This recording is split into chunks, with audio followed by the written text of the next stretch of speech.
Hi guys, and welcome to my presentation. Yes, my name is Tomasz. Yes, I do have a cat called Bacardi, but the truth is it was called like this when we got it, so... Yeah, just saying that, right? No, Bacardi is not my hobby, right? Okay, so enough was said about me, so let's get to the presentation. I wanted to invite you to 7 here deadly sins, but you'll see a little twist. Okay, so first of all, I don't want this to be a regular, ordinary, boring presentation. I want to do something a bit different. I want to play a game with you. I want to play a game, and those of you who are fans of horror movies probably recognize this quote, right? Like from the Saw movie. And this game they played in that movie wasn't fun at all, right? There was like blood, flesh, and guts flying everywhere. So not funny at all. So I don't want to play anything like that. I want to play something more pleasant and nice and I hope interesting for you. And probably some of you also recognize this slide because my presentation at Składka 2 years ago started exactly like this. So are we having the same presentation again? No. But also we're having a game. But today we go retro. Today we go retro, we go back to the 80s. I don't know that calling 80s retro, probably most of us is from the 80s.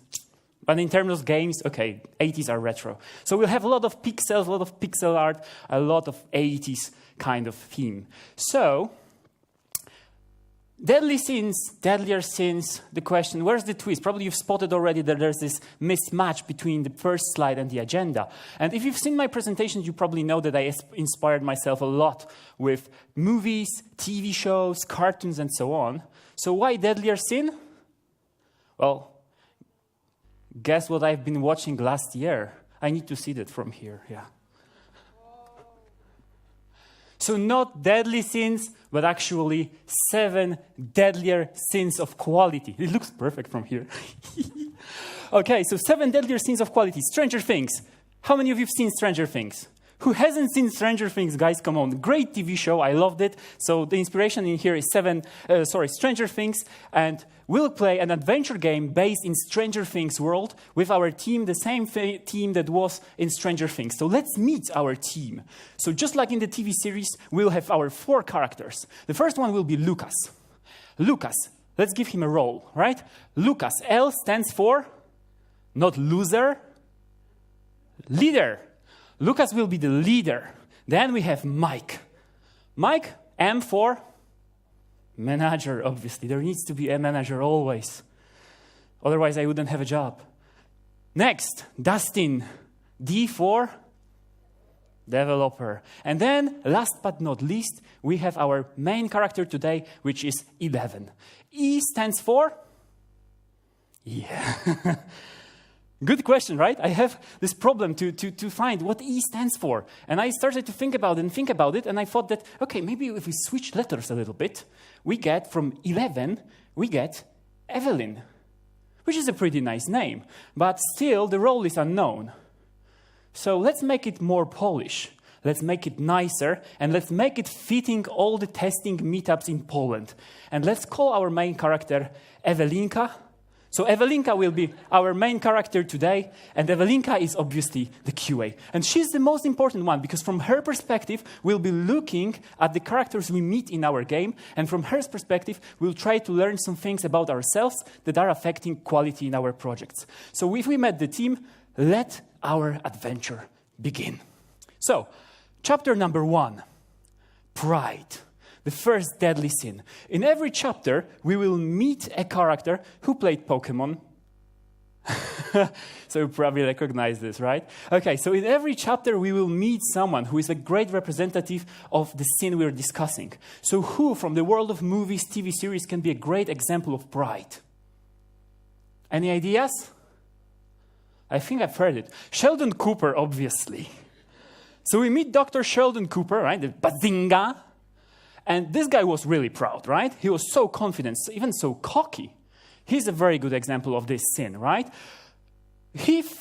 Sheldon Cooper thought he knows everything, right? He thought he was always right. Probably this meme is a good proof, right? My brain is better than everybody's. And he thought that he knows everything, but the problem is, if you've seen the TV show, well, sometimes he was wrong.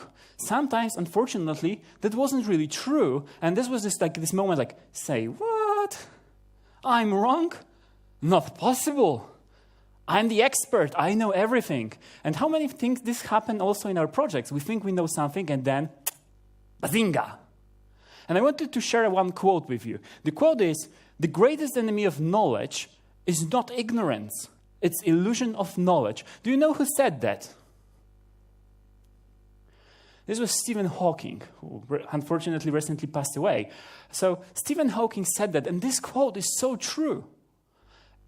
If you are an ignorant, it's fine. If you don't care, it's fine, because you won't make any stupid decision based on this.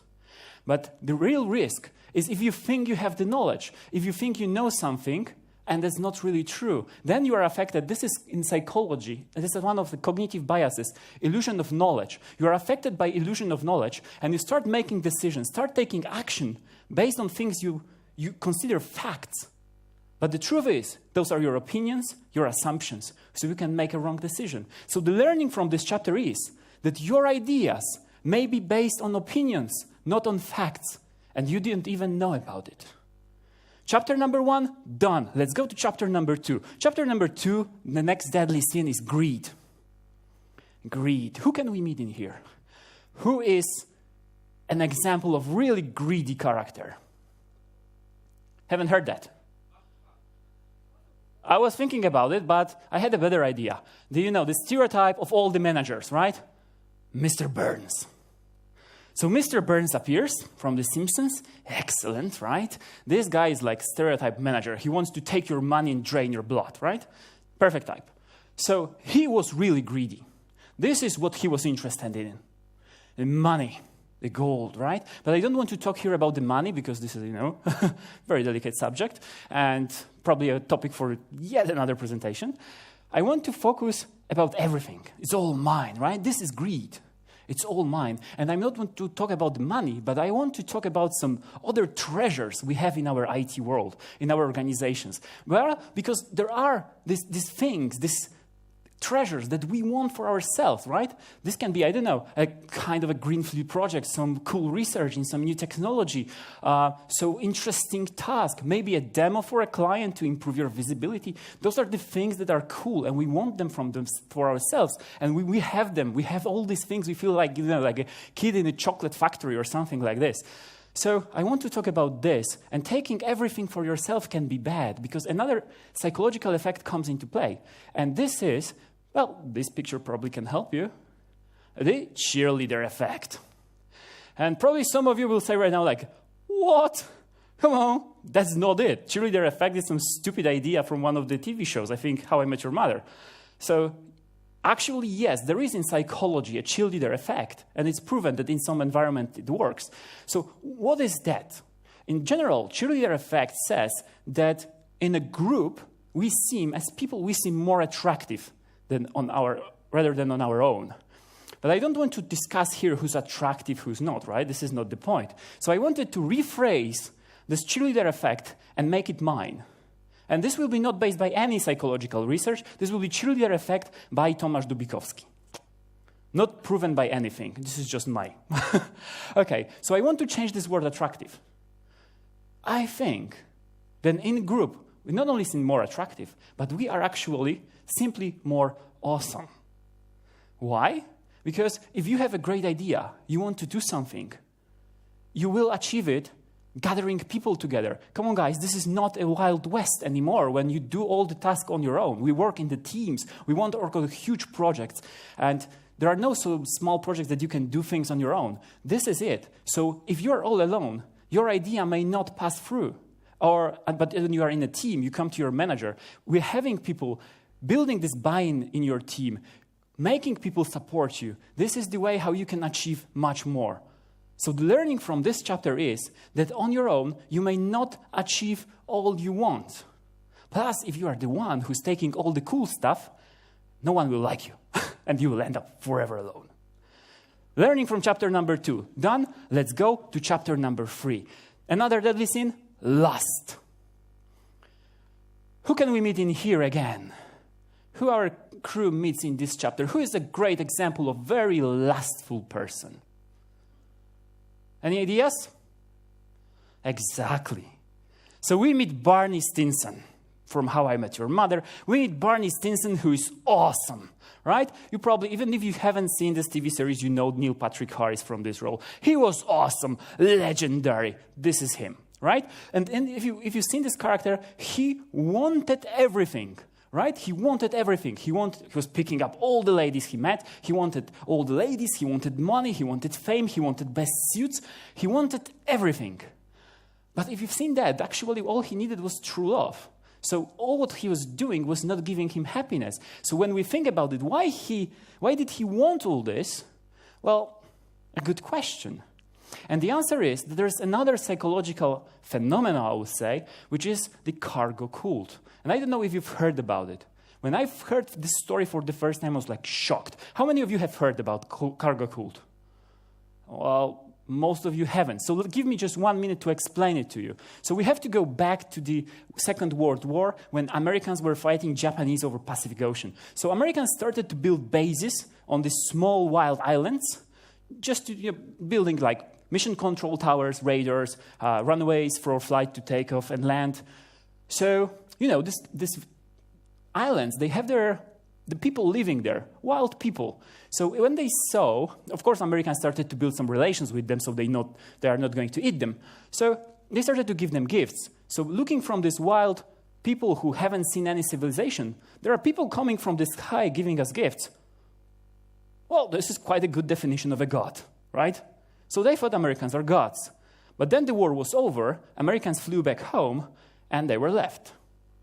So they thought, well, the gods are pretty angry. They stopped coming. They are not giving us no gifts anymore. So let's try to do the same. Let's do the same that Americans did, and the gods will start to come again. And they started to build planes from sticks, mission control towers, wherever they could find. They started to mimic what Americans were doing just to achieve the same effect. And this is the cargo cult. So this sounds crazy, right? For us as civilized people looking at plane from sticks, we can think just like, oh, you silly wild people living in your little tribes. So funny, right? But we are doing the same. We are doing the same because how many times we see in organizations that we start to adapt some techniques, some processes, some tools from other companies without knowing why we're doing this. We are looking at the big players, and this is good. It's good to get inspired by Google, Spotify, Netflix, so on. But these companies do some things for a reason. They have a strong reason why they do so. And how many companies have chapters, guilds, tribes, just like Spotify, because Spotify is doing so. Or Netflix, they're having microservices. Let's do microservices. Automation is now fancy. Let's automate everything.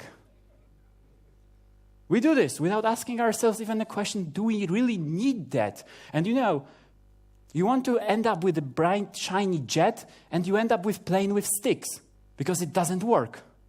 And that's the learning here. You may introduce new things just because others do. And they won't work, and you will end up with the planes from sticks. Sorry. This was the learning from chapter 3. Let's go to chapter number 4. Chapter number 4 is envy. So here we will meet a very mean little man, really jealous. Who can we meet in here? No ideas? Here we meet Eric Cartman. So we meet Eric Cartman. Screw you guys, I'm going home.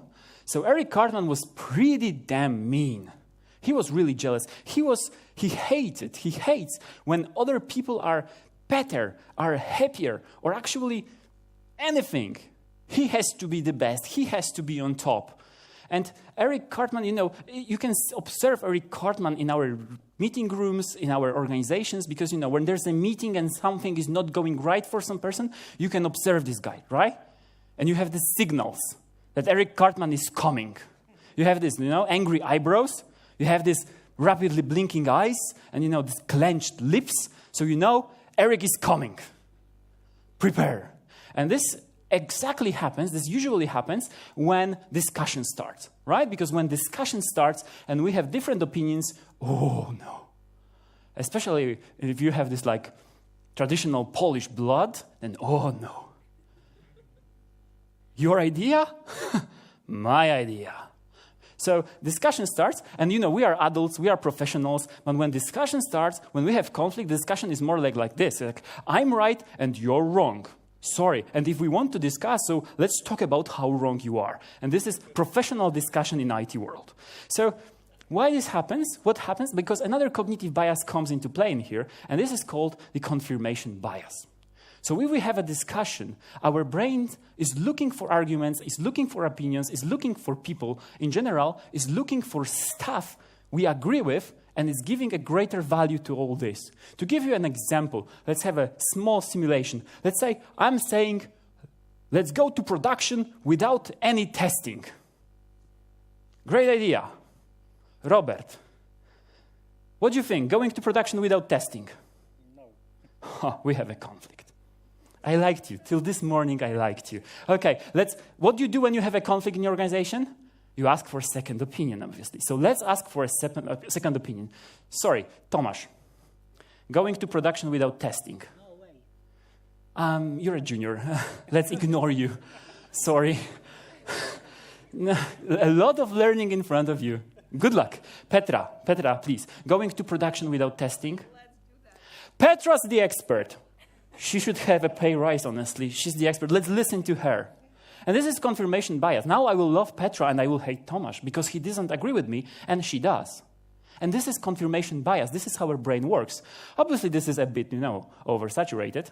But this is more or less what happens in here. And we don't have control over it. So the learning here is that you may ignore the best idea just because it's not yours. Next chapter, chapter number 5, gluttony. Gluttony, eating, drinking too much. Who can we meet in here? Example of a really big guy. Ideas? Peter Griffin, big guy from Family Guy, one of my favorite cartoons. So we meet Peter Griffin, who obviously says, I'm not fat. Yeah, everyone says so. But in one episode, it was proven that he has his own gravitational field, right? Okay, so he's saying he's not fat, let's ignore that. But what is this all gluttony about, yeah? It's about eating as much as you can, right? Eat and eat and eat and eat and eat. And what do we love to consume in our projects? What do we love to have a lot of? Except pizza.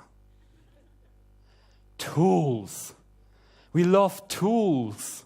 We love to add new tools. Why? I don't know. They look good in CV. We add so many tools, we increase complexity, but who cares? This tool is needed. And what happens when we have so many tools and they still doesn't solve our problems? What do we do next? What Evelinka does? She has a better idea. Better idea. Let's craft my own tools because we are dealing with problems that no one is dealing in the world. Let's do it. And every conference I hear like, don't build your own frameworks, don't build your own tools. And what we do in all companies, yes, we build our own tools. Come on, like no one has ever tested performance before. Let's do it on our own. No one has ever monitored the cloud before. Let's do our own framework. So we do it. And the problem with this is that another cognitive bias comes into play, and this picture should help you a little bit. Why we keep stuck to all the tools? You probably recognize this place, right? This is the IKEA here on Bronowice in Krakow. So I wanted to tell you in here about something which is called the IKEA effect. And IKEA effect simply says that we put greater value on our own creations, right? Because if you look at IKEA products, well, they are not top quality, to be honest. They are not the cheapest, and you have to build them on your own in your home. That kind of sucks. But still, they are probably number one furniture retailer in the world. But the thing is, you do it on your own, Because if you bring this chair home, you put it together, it's somehow crooked, it's not comfortable, but it's yours. It's perfect, right? It's like now you're the hero in your house. You've built a chair. It's like, killing a lion with your bare hands, something like this. Comparable feeling, yeah? So this is the IKEA effect. And we do the same with tools we have. We created our own framework, and it's so great, we won't ever get rid of it because it's ours, because we build it. And we are not objective. We look at this and we think, and we give to this framework, this tool, this anything, we give to it a greater value. Okay, so the learning from this chapter is, more is not better, especially with tools and processes and all this stuff, because it just increases the complexity of your project. And the second thing is that your tool may not be the best one. You may think it's the best, but possibly it's really not. Okay, so chapter number 5 is done. Let's go to chapter number 6. Chapter number 6 is wrath, anger. Who can we meet in here? Who's like a very good example of real anger management issues? I've heard it. Hulk. We meet Hulk, the green guy. This is a person with anger management issues, right? Something's wrong. He gets green and destroys everything, right? There are such people in the organization like, coffee machine is broken again, right? There are such people. But okay, we meet Hulk. So what we can learn from this guy? And I was honestly thinking about this, because how can we translate this anger to some kind of behaviors we can observe in our organizations? And how they affect quality, the ultimate question in this presentation. Well, I started to read about anger itself. And what I've read is that anger is kind of a natural emotion protecting you, question mark, well, protecting you from what?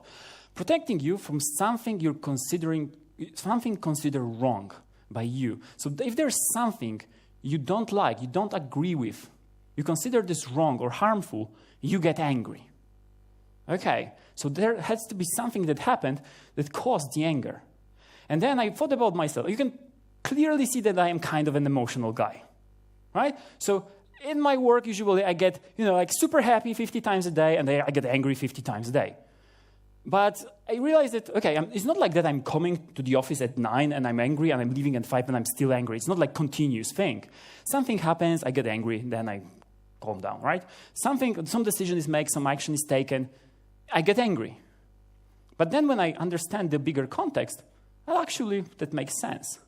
And this is the thing. This is another psychological effect that is here, and it's called deflection to the result. And deflection to the result, okay, what is it? Well, deflection to the result is our natural tendency to look at the results, ignoring the entire rest, ignoring the context. To give you an example of this, let's imagine that you see a guy who just bought this new iPhone. The super expensive one, right? Crazy expensive. Super expensive one. So you see this guy, and let's, for this example, assume that iPhone is a good phone, okay? Just for this example. So you see a guy with a brand new iPhone, which is a good phone. So what do you think? You say, well, wow, this guy made a great decision. He bought a great phone. Good for you, man. But you don't know the context. What if this guy sold his kidney to buy this phone? If you knew that, you'd probably say, man, this is like the most stupid idea ever. Okay, maybe not the most stupid idea, but definitely top 10. Right? And this is deflection to the result. We'll see something and we judge it only looking at the result. Without, our brain tends to ignore or is not interested in the entire story. So you can explain this like this. Where there's some kind of result, if you like it, then yay, you're super happy, everything's fine. But if you don't like it, then wow, it's sad, here's my resignation. This is what we do. And the thing is that the problem is here that to this result, to this given decision, to this given action, that something happened, there's an entire path leading to this result. Some people put their energy and time to discuss it, to see it, to obtain this result. And the problem is, if you're looking at the results only, you miss the learning. Because the learning is here. Learning is on this path. You cannot learn anything from the result. You can only learn from the path that was traversed to achieve this given result. So the learning in here is that your judgment may not be based on full information, because our brain tends to ignore everything except the result. Chapter number 7. Chapter number 7, sloth, laziness. Who can we meet in here? Except my cat, obviously, who is a very good example of a lazy guy. Yeah, good try. I thought about one of my favorites again, Homer Simpson. So we meet Homer Simpson, who's actually sleeping at the moment, so let's not disturb him. And again, I wanted to share one quote with you. I want to ask you who said that, because this is obviously one of the very smart theories of Homer's. So, trying is the first step towards failure. And actually, if you look at this sentence, it's damn hard to disagree. It's actually so true. If you try something, well, yeah, you can fail. If you don't do anything, you won't fail. Great. But the problem is that if you won't try, you also won't succeed. So you have to do things in order to succeed. And sorry, guys, but in the IT industry, where everything is running so quickly, we have to try new things, right? It's like, there's like this idea of 5 things you can have in life, like sleep, happy marriage, career, health, something else, and then you can choose only 3. So I would like to add a 6th one to this, and it's called like JavaScript. Keeping up to date with JavaScript, you cannot sleep, eat, or have any love in your life because it's changing so fast. So you have to try new things to keep up to date. And that's the thing here. And again, our brain comes here into play that can be stopping us from trying new things. Because let's say that our main character, Evelinka, is now in front of a junction and she has to choose a path. So one way she can choose is a new one that she never went through, and the second one is the old one that she knows very well. Which one will she choose? Definitely. She will say, yeah, of course I choose the old one. I know it well. And this in psychology is called a well-traveled road effect. Well, our brains for centuries had only one goal, right? Due to evolution. The one goal was to simply keep us alive. So this machine here is working to keep us alive, right? There are some ideas that are stupid, and jumping from a cliff, so we don't observe much people like this anymore. You can understand why. So the evolution did its work, and our brain developed a strategy which is general, play it safe. So if there's a risk, usually our brain says, don't do it. And the thing is that it works, for like jumping from cliff or attacking a lion or something like this. But in our work, it's not that bad, but it still works. Our brain says, choose the safe path. Do it in the safe way.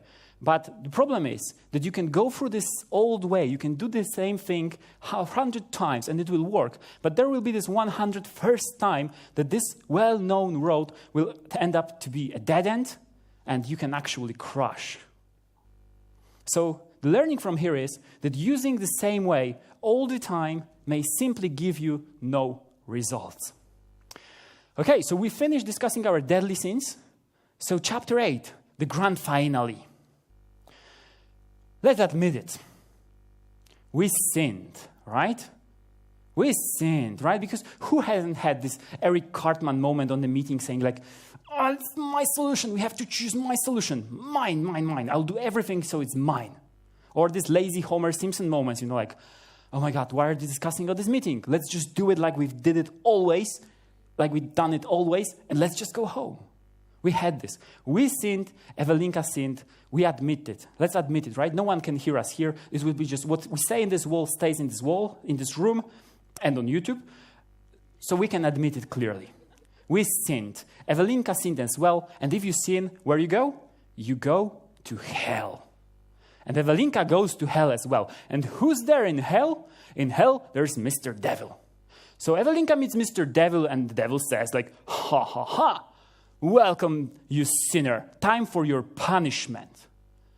But when we are discussing the sin, most of them are some cognitive biases, subconscious stuff. We don't control it. We didn't know about it, so we are committing these sins. But now when we know about these things, well, wait a moment, we're not so fast, because now we can change. Because there was examples of bad behaviors, but we can change them to something good.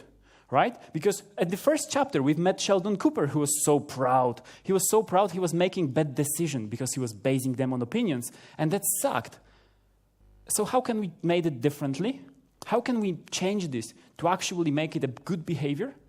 Instead of basing our decisions on opinions, on assumptions, we can start to gather data and start making data-driven decisions. Backed up with data, with facts, not our opinions, our experience. Our experience and knowledge are just illusions. Data and facts, this is it. Next, we've met greedy Mr. Burns who wanted everything for him own, working alone, and not achieving everything he wanted. So how we can change it? Well, very simple answer. Maybe these hated developers are pretty cool guys. Maybe let's start working as a team. Developers, QAs, manager, BAs, POs, whoever there is, working together as a team. Next, we met the lustful Barney Stinson. He wanted everything, but he didn't know why he needed this. So instead of just mimicking things and expecting the same results, let's ask ourselves why we need that. Let's start with why. By the way, great book from Simon Sinek, recommend that. Next, we've met Envy, Eric Cartman, little mean guy who wanted his ideas always to be on top. And he was affected by confirmation bias, looking for arguments to support his vision, his ideas, which sometimes weren't the best ones. But now if we gathered some data, if we talk together as a team, we can start to measure everything. We can start to use metrics and measure stuff. Again, very good book, also recommended, Measure Everything. Next, we met a big boy, Peter Griffin. Peter Griffin, who was putting so many tools to his project that he couldn't have more, and when that wasn't enough, he started to craft his own tools. And he was sticking to them because of the IKEA effect. He was giving greater value on his own creations. How can we, again, change it to a good behavior? Well, if we have data, if we have metrics, we can start looking into them and actually evaluate the real value. Not judge, oh, this is good, this is bad. No, use metrics and start to evaluate value. Next, we've met Hulk, angry Hulk, who was smashing everything because he was looking at the results only, ignoring all the rest. So guys, maybe it's time to stop focusing only on our piece of work, but seeing the big picture. What we do in the organization, what is our entire project all about, not this little part I'm working on. And then in the end, we met lazy, sleeping Homer Simpson, who was doing everything the same all over again, not achieving any new results. What can we do now? Well, maybe it's time to do changes. And, implementing a change in organization is hard. We all know that. But now, if we gather data, if we work together, we have the goal because we start with why, we use metrics and so on, we can start running smart, small experiments and introducing changes in the way you work, in the way your project works, introducing tools in a very small MVP way and getting the value quickly. And now changing these bad behaviors to all good behaviors gives you a very good foundation. That's the foundation that you can actually build on. You can start to build on these behaviors. Let me tell you again, these good behaviors, so data-driven decision, working as a team, starting with why, measuring everything, estimating the real value, evaluating the real value, looking at the big picture, and running experiments. This behavior can be a great foundation for something that I like to call a quality culture. So you can start to build a quality culture in your team where quality is part of the way you work, and you don't have to ask questions, should we test this, should we test that? It's just part of your culture, the way you're working. And then in your team, you can go further and do this evangelization that I love and start to build this quality culture in your entire organization. And this is great to have this because for QAs, this is a great place because testing is then in the center. And this is what I wish you. Thank you very much for that.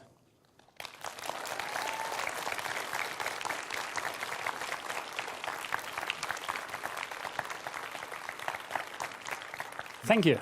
And again, Tomasz Dubikowski.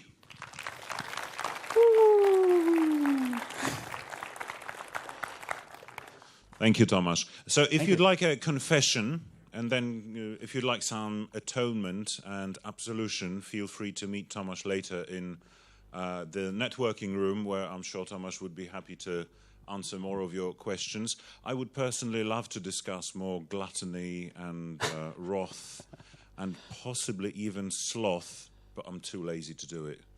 So not me, but you guys, you can have several questions, maybe just two again. So let's move on to Slido. And the first question from Mateusz is, what is the deadliest sin that you have committed, sir? This is the question I always get after this presentation. I don't know, like people just love public punishment, right? Like, okay, actually, probably most of them. But if I have to choose one, probably envy. I would say probably envy because, yeah, when I have the ideas, I have this tendency to push my ideas through. And, you know, I'm the talkative guy and I have like tons of arguments. So I have it, and confirmation bias is something that really affects me because I love to, you know, like if I cannot do something in my organization, I'll find people that agree with me and just build like a force and just push by force. The more people I have, the bigger force I have, so I try to do this thing. So yeah, probably before it was pride. As for most junior people, I had this moment that I was thinking I know everything, and then came the reality. And surprise. Thank you. And question number 2, please. What would be the 8th one? Tomasz Dubikowski. He's my friend, and he always does that. Asking a hard question. I hate you, man. The 8th one.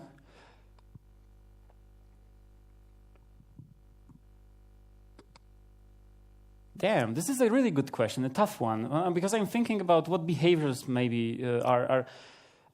How about revenge? No, I think that the biggest problem we have in all organizations is communication.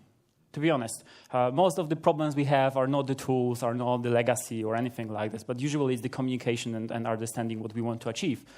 And I don't know which sin actually affects communication the most, but I would say this, and probably mix of pride, some jealousy, pushing your ideas through, and causing the communication issues. But another sin, maybe lying. Communication is always, and trust is always violated by dishonesty.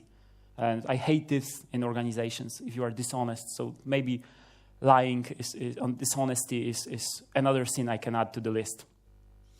Yeah, we've got that one already in the 10 Commandments, right? So it's already sorted. Okay, Tomasz Dubikowski, thanks very much. Thank you. Thank you, guys.